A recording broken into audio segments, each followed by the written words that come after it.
Olá, vamos falar um pouquinho a respeito da doutrina social da igreja. No catecismo vai trazer esse assunto de forma bem breve, mas se vocês quiserem intensificar, a gente vai trazer aqui os caminhos, as encíclicas dos papas.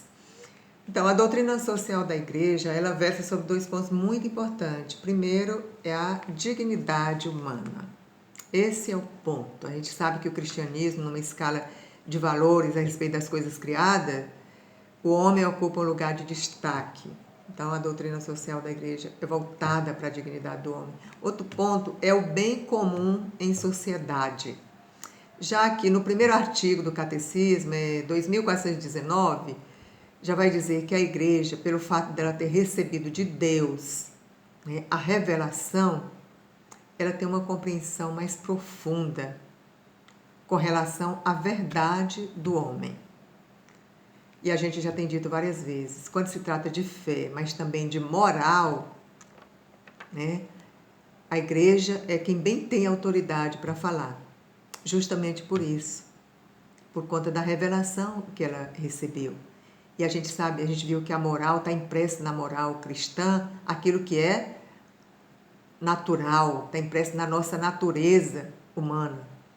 E que os mandamentos vão tratar disso, aquilo que está impresso em nós e que às vezes nós nem percebíamos, né? Mas com a revelação, por exemplo, na pessoa de nosso Senhor Jesus Cristo, Jesus vem e Ele vem nos falar, nos ensinar algo que já está impresso em nós, que por meio da nossa razão nós podíamos perfeitamente ir percebendo.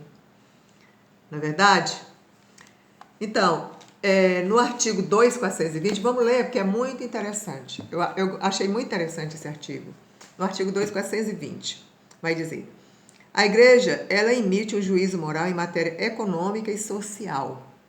Não só econômica, mas social. Quando o exigem os direitos fundamentais da pessoa ou a salvação das almas. Muito interessante, gente. Ela está falando do juízo que a igreja emite a respeito econômico e social e vem falar da salvação das almas. Mas por que a igreja vem falar, o catecismo vai trazer essa questão? Quando exige os direitos fundamentais da pessoa ou o direito da salvação das almas. Porque na ordem da moralidade, a igreja ela tem uma missão distinta daquilo que é a missão das autoridades políticas. Aí vai dizer, por quê? Porque a igreja se preocupa, né, com aspectos temporais do bem comum em razão de uma ordenação para o sumo bem. Aqui está até com letra maiúscula, gente. Sumo bem é o termo que o catecismo usa. Que sumo bem é esse? É o nosso fim último. Então, o catecismo vem dizer o que exatamente? Vem dizer que nós sabemos, nós cristãos, que nós estamos vivendo aqui por um tempo, que nós devemos viver aqui, com os pés aqui nesse chão, mas com o nosso coração em Deus. Porque sabemos que é para lá que nós vamos, e isso muda tudo, né, na compreensão assim, do bem comum dentro de uma sociedade. Por que muda? Eu tenho certeza que você sabe. Porque você sabe que você não vai levar nada, por isso não vale a pena acumular, porque você sabe que é a providência de Deus que rege todas as coisas, que tudo que você tem é obra da divina providência. Na Canção Nova nós temos o nosso princípio de vida, que a gente diz, é o nosso jeito de viver a pobreza. É um princípio de vida da comunidade, que é a divina providência. Então, a gente tem o hábito de ir dispensando tudo que a gente não usa, tudo que está guardado para não acumular, e de depender da divina providência. A gente sabe, por conta da nossa fé, que nós não somos filhos únicos quando nós rezamos o Pai Nosso todo dia, que nós temos uma multidão de irmãos e que irmão a gente cuida, não é verdade? E que irmão a gente ama. Enfim, a gente sabe muito mais coisas que a gente vai trazer aqui, que a gente vai partilhar aqui ainda, certo? Eu tenho certeza que se fosse presencial, vocês iam poder contribuir, assim, falando de muitas mais coisas.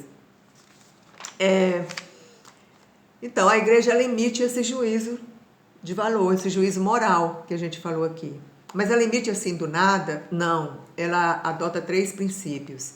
Se você participa de comunidade paroquial, Com certeza você já participou de assembleia e você vai ver lá naquelas reuniões, formarem grupo e para refletirem sobre determinadas coisas, eles vão usar esses 3 princípios, que é o ver, o julgar e o agir. Aqui no catecismo está como princípio da reflexão, que é o primeiro, o ver, refletir, analisar. E como que a igreja faz isso? Justamente por meio daquilo que é a lei natural, né, da natureza, por meio, da razão, né? E tem um outro ponto que é muito importante, que está muito presente aqui na questão da doutrina social da igreja, que é o bom senso. Que é o bom senso, minhas irmãs. A gente vai, volta e meia, o catecismo vem trazer a questão do bom senso. Então, é com bom senso, de forma racional, né? Observando a natureza, que a igreja faz essa reflexão. Aí ela vai julgar, ela vai emitir juízo, mas também não é do nada. Ela vai emitir juízo, como já vimos ali no artigo, com base na revelação, né? Tendo em vista a revelação, os 3 pilares da revelação. Quais são os 3 pilares da revelação? Hein? Me responde aí, por favor. A gente sabe que é a Sagrada Tradição, a Palavra de Deus e o Sagrado Magistério. Então, a igreja considera aquilo que foi revelado por Deus, para ela poder emitir um juízo. A partir daí, ela vai desenvolvendo, né, um raciocínio, e aí ela emite um juízo de valor. E o outro ponto é orientar para a ação, é o agir, ver, julgar e agir. Agir como? Agir percebendo o que foi feito errado, que precisa corrigir, aquilo que precisa ser aperfeiçoado, percebendo aquilo que precisa ser retomado, mas também percebendo uma coisa importante, aquilo que precisa ser deixado. O que você precisa deixar? O que você precisa retomar na sua vida? E aquilo que é bom, valorizar, incentivar, elogiar, mas ali onde estão as dificuldades, a igreja vai lá também e diz, olha, isso aqui afeta a dignidade humana, olha, isso aqui afeta a liberdade do homem, isso aqui atenta contra a vida, isso aqui é imoral, percebe? Então, ela julga e ela emite o juízo, e ela diz... quando começou exatamente a questão dessa doutrina social da igreja, a partir, meus irmãos, da Revolução Industrial, final do século XVIII, século XIX, a gente sabe que com a criação da máquina, né, o surgimento da máquina, o surgimento da indústria, da máquina a vapor, essas coisas, as pessoas, começou o êxodo rural, as pessoas começaram a trabalhar, e isso foi crescendo e de maneira desorganizada, e trabalho sem legislação, né, sem leis que regesse, e o trabalho foi sendo executado em condições de exploração, em condições precárias, pessoas vivendo de condições precárias também. E aí surgiu nessa época, nesse tempo, a ideologia socialista marxista, incentivando o quê? A luta de classe. E a gente sabe que na grande maioria houve mesmo muita violência e muito derramamento de sangue. E a igreja, para a grande maioria das pessoas, a igreja era a esperança. E ela, como sempre, acompanhou o desenvolvimento das coisas e se manifestou. E aí surgiu a primeira e famosa encíclica, Rerum Novarum, o nome de todas as encíclicas em francês, que quer dizer das coisas novas. Muito importante você ler essa encíclica. Eu confesso que eu não li ainda, mas assim, estou com a intenção de ler. Na época era o Papa Leão XIII, Rerum Novarum. E o que vai tratar? Justamente dessa questão, relação patrão-empregado. Vai falar de sindicato, a igreja foi a primeira a falar de sindicato. E vai trazer a questão da caridade, buscando uma aproximação entre patrão e empregado. Vai tratar da questão das autoridades civis, da questão dos direitos, dos deveres, né, direito e deveres dos cidadãos e da propriedade privada. Muitos pontos importantes. Ela é, assim, a encíclica nesse sentido. Porque daí a doutrina social ela foi evoluindo, surgiram outras encíclicas. Mas aqui ela já, de cara, ela já combate também o socialismo, a luta armada. Ela vai dizer, não é por aqui, vai buscar entendimento, né? surgiram várias encíclicas. Com 40 anos já surgiu uma outra encíclica em comemoração, né, aos 40 anos, da Rerum Novarum. Em 63 saiu uma encíclica muito importante do Papa João XXIII, chamado Papa Bom, né? Ele escreveu Pacem in terris Pai na Terra. Aqui ele já vai tratar dos conflitos do comunismo, que já matando milhões e milhões de pessoas. Calcula-se que o comunismo já matou uns 100 milhões de pessoas, né? Comunismo na Rússia, comunismo na China, comunismo na própria Cuba, no Vietnã, na Camboja, e aí vai. E o Papa vai dizer, não, não é assim, não é através das lutas, é por meio da caridade cristã, né? 1981 já sai a Labore Exercitio, o exercício do trabalho, e já vai tratar, dizer que o trabalhador, né, está acima do capital, não colocar o capital acima do trabalhador, que as máquinas existem e tal, mas só o homem é gente, é ser humano. Bento XVI já escreve Caritas in Veritate, já nessa, né, realidade desse mundo globalizado, né? E ele vem trazer essa questão dos países ricos em relação à ajuda dos países pobres. Nessa encíclica, ele faz até uma sugestão de mudança na própria ONU, Organização das Nações Unidas, reflexão no sentido da economia e o seu fim, que deve ser o homem, a dignidade do homem. Então, meus irmãos, desde que foram surgindo os problemas, a igreja foi acompanhando e ela foi se manifestando. Vamos ler o Catecismo 2425, 24, 25, que vem tratar a respeito dessas ideologias totalitárias. Muito importante. Muito interessante isso aqui. A igreja tem rejeitado as ideologias totalitárias e ateias, associada nos tempos modernos ao comunismo e ao socialismo. Além disso, na prática do capitalismo, ela recusa o individualismo e o primado absoluto da lei de mercado sobre o trabalho humano. Então a igreja ela levanta a voz nesse mundo capitalista, materialista, né, para dizer tenha prudência, porque o bem comum das pessoas precisa estar em primeiro lugar. E com relação ao capitalismo, ela vem chamar a atenção sobre o individualismo, eu por mim, Deus por todo, e a questão da lei do mercado, o lucro pelo lucro.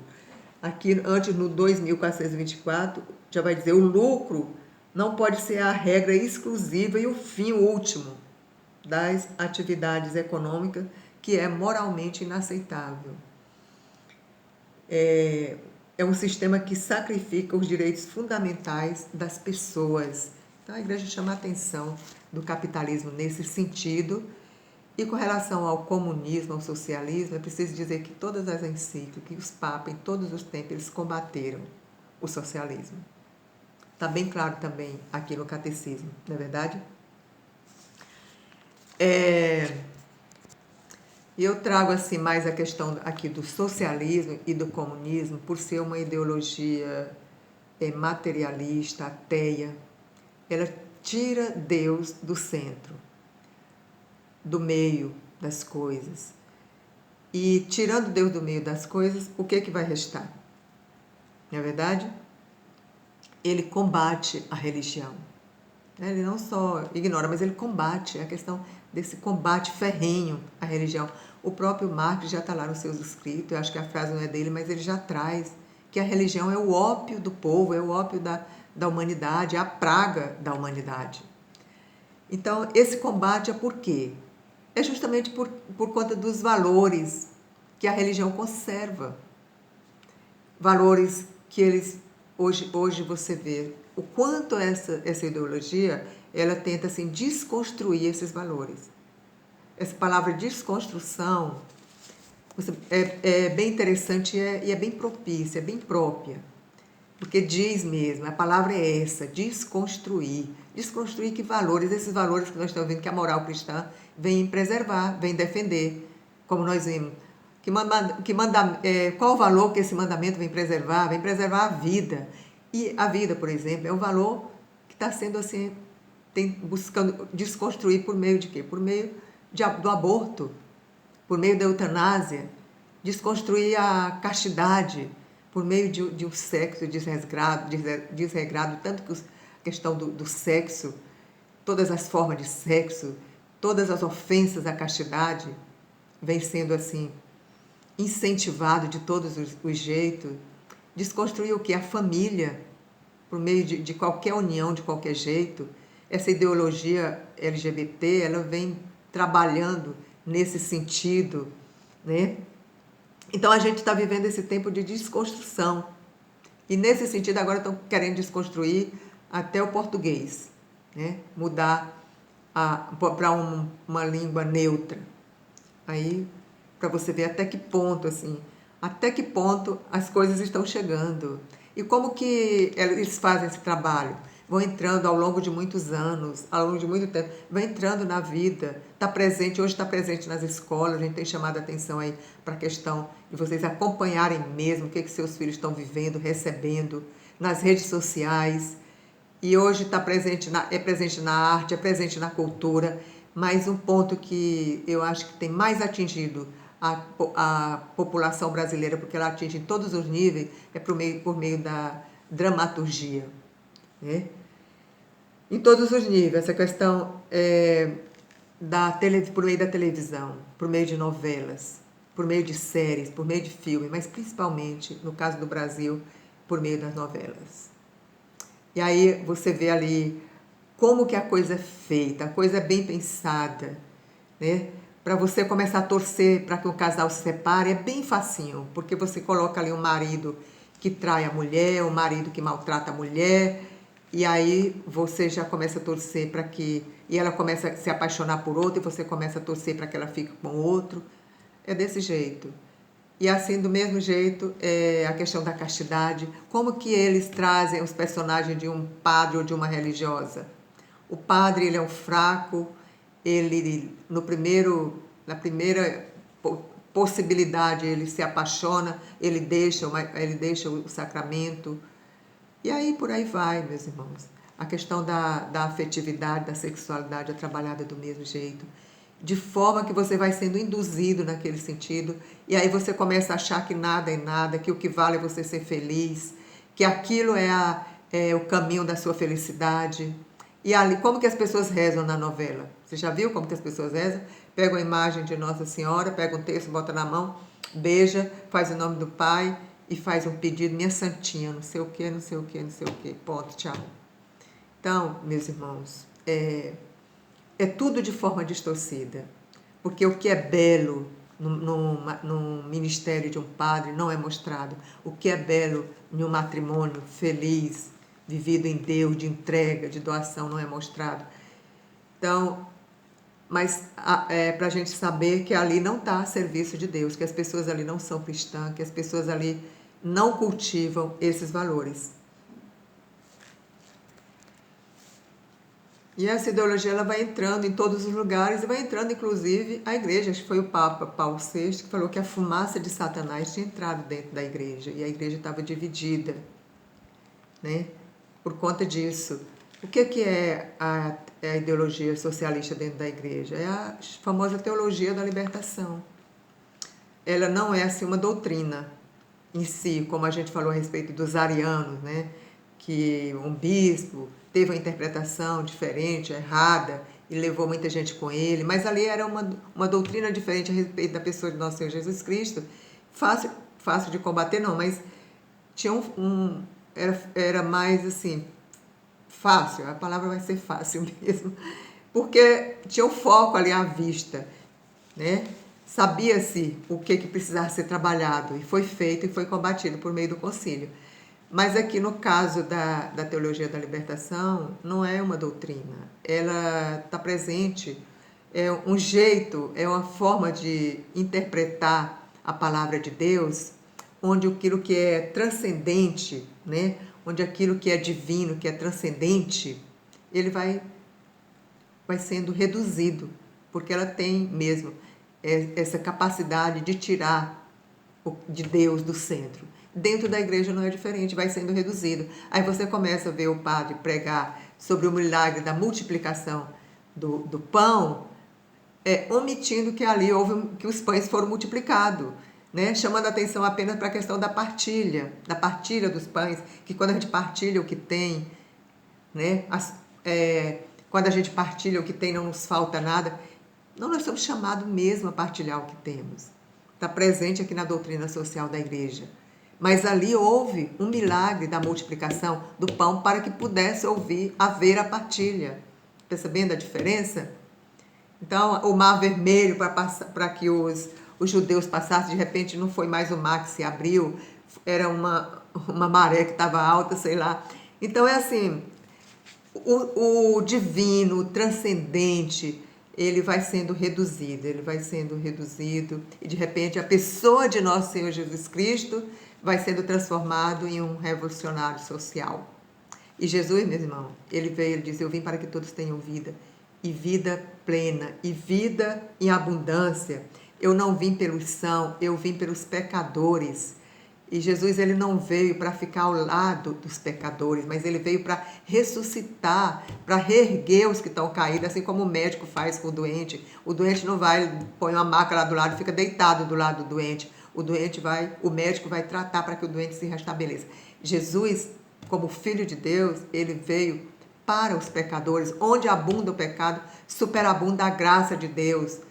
Então ele veio para levantar os pecadores, para libertar, para que todos tenham vida, sem exceção. Não foi só para que o negro tivesse vida, não foi só para que o pobre tivesse vida, foi para que todos tivessem vida. Só não tem vida em abundância em Cristo quem não crê, não veio para uma classe e outra não. Então a gente percebe assim a grande diferença da doutrina social da igreja para o socialismo. Jesus, ele não exclui ninguém. E ele, como líder, né, como líder da igreja, ele se entregou. Quem quer dizer que o comunismo que o cristianismo é semelhante ao socialismo, comece a se entregar, comece a se doar. Seja um socialista que partilha sua vida, que partilha o que tem, que coloque o que você tem à disposição, mas não seja um socialista que vai viver lá no capitalismo europeu, lá nos Estados Unidos, e fica de lá, né, fazendo campanha a respeito do socialismo, defendendo o socialismo e vivendo assim uma grande hipocrisia. Essa é a grande verdade. E aí, tirando Deus do centro, tirando o transcendente, o divino, o que fica? A igreja vira uma ONG. Esfria a fé, o esfriamento na fé e essa decomposição moral que a gente está vendo por aí. Vamos para o artigo 2427, que vai falar do trabalho. Muito importante o que veio dizer a igreja a respeito do trabalho. O trabalho é, pois, um dever. Então, o que diz? Que o trabalho é um dever.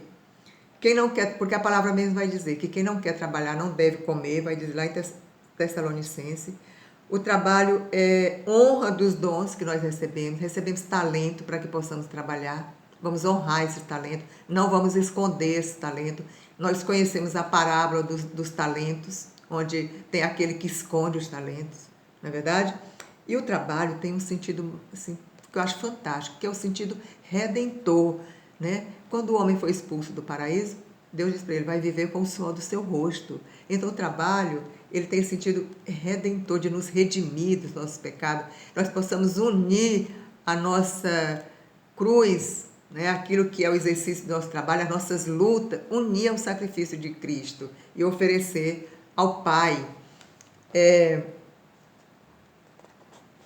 Às vezes no trabalho nós estamos carregando uma cruz. Quantos trabalhos difíceis, pelo que o trabalho exige de nós. Às vezes eu estou deitada aqui, eu escuto o caminhão do lixo ali, de madrugada pegando lixo, né?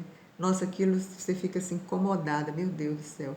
Eu estou aqui dormindo tão bem, enquanto tem uma pessoa ali, recebe, Senhor, esse sacrifício desse pai de família que está ali trabalhando, alta madrugada, pegando lixo, não é verdade? Então, ele tem esse sentido, é preciso ser ofertado, meus irmãos, a luta do nosso trabalho, o trabalho santificado, a gente vê isso também na minha comunidade, na Canção Nova, né? O trabalho santificado. oferecer a nossa luta. Às vezes, a minha filha, por exemplo, ela enfrentou uma luta muito grande no trabalho dela por conta de relacionamento com o patrão, né? E ela falou assim, ela falou, mãe, vamos rezar. E a gente rezou, e ela falou assim, eu não vou dar a ela o direito de estragar o meu dia, de me fazer infeliz, né? Então a gente lidou com essa situação desse jeito, ela venceu. E depois se tornaram amigas, ela conquistou assim, a confiança. E a gente rezou muito por ela, por essa pessoa que era chefe dela nessa época. Mas aí, ao mesmo tempo, eu fiquei sabendo que uma amiga de uma das minhas filhas, ela deixou o emprego, concursada, trabalhava em um órgão público, ganhava bem, deixou o emprego porque não conseguia se relacionar com as pessoas, porque as pessoas perseguiam ela, porque, sabe? Então faltou o quê? Faltou ela ter presente esse sentido redentor do trabalho. Isso é fantástico, a doutrina social da igreja vem nos trazer. Mas no artigo seguinte, 2.428, vem dizer também que o trabalho é para o homem e não o homem para o trabalho. Assim como o sábado é para o homem e não o homem para o sábado. Nada, meus irmãos, das coisas criadas, o homem tudo que é criado é para o homem, mas o homem não é para ser escravizado, sabe? Eu devo trabalhar, mas a doutrina social da igreja vai chamar a atenção dos patrões também nesse sentido. Quem trabalha precisa estar bem para trabalhar, precisa descansar, precisa ter uma família para cuidar, precisa estar motivado para trabalhar bem. Então, tudo isso vem trazer. O homem não sois máquina, homem é que sois, não é verdade? E aí vem trazer muitos outros pontos, a responsabilidade do Estado, os responsáveis pelas empresas, né, os empregadores. A gente sabe que muitas vezes não está fácil também para o empregador, por isso essa questão do diálogo, do entendimento, o acesso ao trabalho, o salário justo, vem falar da greve, que a greve pode ser justa, mas que não deve ser abusiva, né? Às vezes é justo. Vem falar da solidariedade e justiça entre as nações. Bom, é importante vocês lerem, não vai dar tempo, mas eu vou fechar aqui com relação ao amor aos pobres. A gente sabe que a igreja ela fez uma opção preferencial pelos pobres. Mas surgiu de onde essa opção preferencial pelos pobres? Surgiu, meus irmãos, da própria vida de nosso Senhor Jesus Cristo, que se fez pobre. Surgiu das bem-aventuranças, surgiu dos cuidados de Jesus para com os pobres. A palavra de Deus tem várias passagens muito fortes com relação a isso. Mateus 5, dá o que te pede emprestado, dá o que te pede, não te desvie do que te pede emprestado. Mateus 10, 8, de graça recebeste, de graça dá. Jesus vai dizer que nós seremos julgados, né, os eleitos, pelos que tiverem feito pelo pobre. Tive fome e me deste de comer, tive sede e me deste de beber. O Catecismo 2.443 vai dizer que Deus abençoa aqueles que ajudam os pobres e reprova aqueles que se desviam dele. Então, o amor aos pobres é incompatível com o acúmulo de bem. Para eu ajudar, e eu preciso ajudar, eu preciso administrar melhor os meus bens. O trabalho, inclusive, ele é um dever nesse sentido também, para que eu possa ajudar as pessoas. Então, meus irmãos, Jesus é o nosso exemplo. Jesus, ele não só deu tudo que ele tinha, mas ele se doou. Quando a gente fala em fazer a vontade de Deus, não tem como pensar em fazer a vontade de Deus sem pensar em entrega, sem pensar em doação, sem pensar em dar, mas sem pensar em deixar. Né? O que nós precisamos deixar para que eu possa ajudar, para que eu possa ajudar os meus irmãos. E aí vem aqui as obras de misericórdia. Então a igreja ela tem essa opção preferencial pelos pobres, pelos necessitados. Não é por uma classe e outra, não. Por que ela tem essa opção? Porque Jesus vem chamar a atenção nesse sentido. O pobre não é só, o necessitado não é só o negro, não é só a mulher. O necessitado é aquele que está precisando de fato. É o que não tem bem material, mas é também o doente, Às vezes a pessoa tem dinheiro, mas não tem muitas outras coisas. Então, aí a igreja vem nos trazer as obras de misericórdia. Quais são as obras de misericórdia? Tem as misericórdias corporais e espirituais. Instruir, aconselhar, consolar, confortar são obras de misericórdia espiritual, como também perdoar e suportar com paciência. Tem as espirituais, são essas: perdoar, ter paciência, consolar, aconselhar. E vem as materiais, as corporais, né? Dar de comer a quem tem fome, dar moradia ao desabrigado, vestir os maltrapilhos, visitar os doentes, prisioneiros, sepultar os mortos. Sepultar os mortos é uma obra de misericórdia, rezar pelos outros. Dentre esses gestos de misericórdia, a esmola dada ao pobre é um dos principais testemunhos de caridade fraterna. É também uma prática de justiça que agrada a Deus. Quer dizer, você dá a esmola. É uma grande obra. A palavra vai dizer que ela cobre uma multidão de pecado. Dar esmola é você partilhar o que você tem. O que você faz com o seu salário? Você pensa, você separa para ajudar alguém? E fechando aqui, vai dizer que a miséria humana, depois do nosso pecado, a miséria humana, nas suas mais variadas condições, ela atrai a misericórdia de Deus. Então, o pobre coitado, ele atrai a misericórdia de Deus. E Jesus está presente no pobre. O próprio Jesus diz: tive fome e não me deste de comer. Então, a gente vai exercitando a caridade, meu irmão, né, com esse aspecto, com essa visão de que Jesus está presente no pobre. Amém? Louvado seja nosso Senhor Jesus Cristo. Deus abençoe.